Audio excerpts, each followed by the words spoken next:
Hi, welcome back. This is Tipsy Rissy. I'm Rissy. This is a continuation of the series where I kind of talk about DSLRs and problem solving and answering commonly asked questions. In my previous video, I kind of went over the difference between traditional DSLRs like Nikon and Canon versus the new Sony mirrorless system.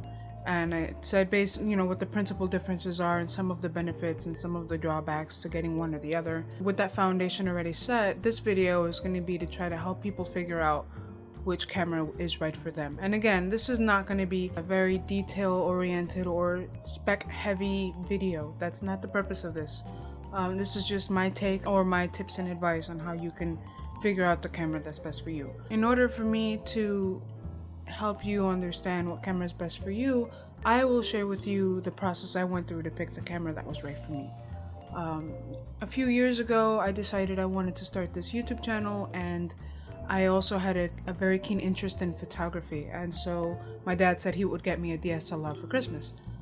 I'm the kind of person who does tons and tons of research, so I spent the next several months after he said that reading every article I could get my hands on and watching every video on YouTube and on different cameras that were available for my price range, what the benefits were, what the drawbacks. At the time, the popular YouTube camera of choice was the Canon T3i. Everyone had it, everyone recommended it, everyone said it was great, that's what everyone was using. It seemed like a reasonable camera, and a friend of mine shoots with Canon as well, so I figured that's what I was gonna get.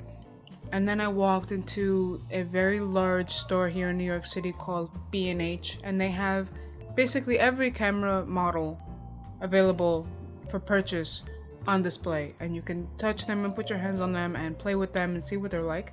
And when I grabbed the Canon T3i, I didn't like how it felt. The buttons just didn't feel ergonomic to me. The grip was not comfortable. So I grabbed a couple of the other Canons and I started playing around with them, and then I went over to the Nikon booth just to see what there was, because there were a couple of Nikon cameras at the time that were comparable, and I started playing with them, and immediately the camera felt so much better. The different versions, I was going back and forth between a couple of 5000 series cameras. I had done a lot of research on the Nikon D50-100, and talking to the guy, the 5300 seemed like the best of all worlds. It had all of the advanced features the 51 offered. It had the great sensor from the 52, all in this one awesome body, but it was very expensive. And so I went home. Every time I did research, my heart just kept going back to the 5100. I had tried, playing around with the T3i, and I tried playing around with the D50-100. Like, in my heart of hearts, the 5100 just felt comfortable to me. And so my advice to you, camera seeker, is to get your hands on the models that you're interested in if you can. If you're in a place like New York City or a major metropolitan area that has camera shops that may or may not have units on display, if you really think that you'd like to try one or two different cameras, if you go into a store, most stores, even if they don't have displays out, they'd be willing to open a box just so you can try it out.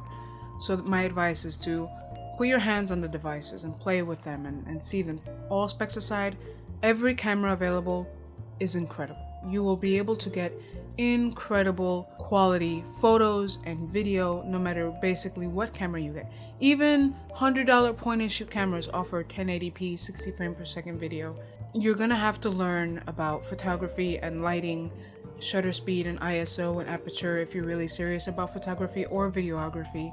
You're gonna have to learn the lay of the land for the camera, where the buttons are. You're gonna have to get used to the operating system if you choose Sony or Nikon or Canon or Fujifilm or Olympus. It doesn't matter. There's still gonna be learning to do. Don't just go purely based on specs. Walk into the store, whatever store is available to you, and see if you can play with them. Put them up to your eyes, see how you like them, because at the end of the day, the camera is a tool to help you connect between you and your creativity. It's meant to fall seamlessly in line with you. It's an extension of your arm, and if it's something that when you read about it and it looks good, but then you pick it up and it's not comfortable to you, but you've read so much about it that you decide to get it anyway, it kind of dampens that workflow. I hope that this helped. If you have any tips or advice, I would love to hear what your tips are. Go ahead and leave them in the comments. Don't forget to subscribe. I keep working on these videos, and hopefully they'll help at least one or two of you out there. I hope to see you again soon. Thank you.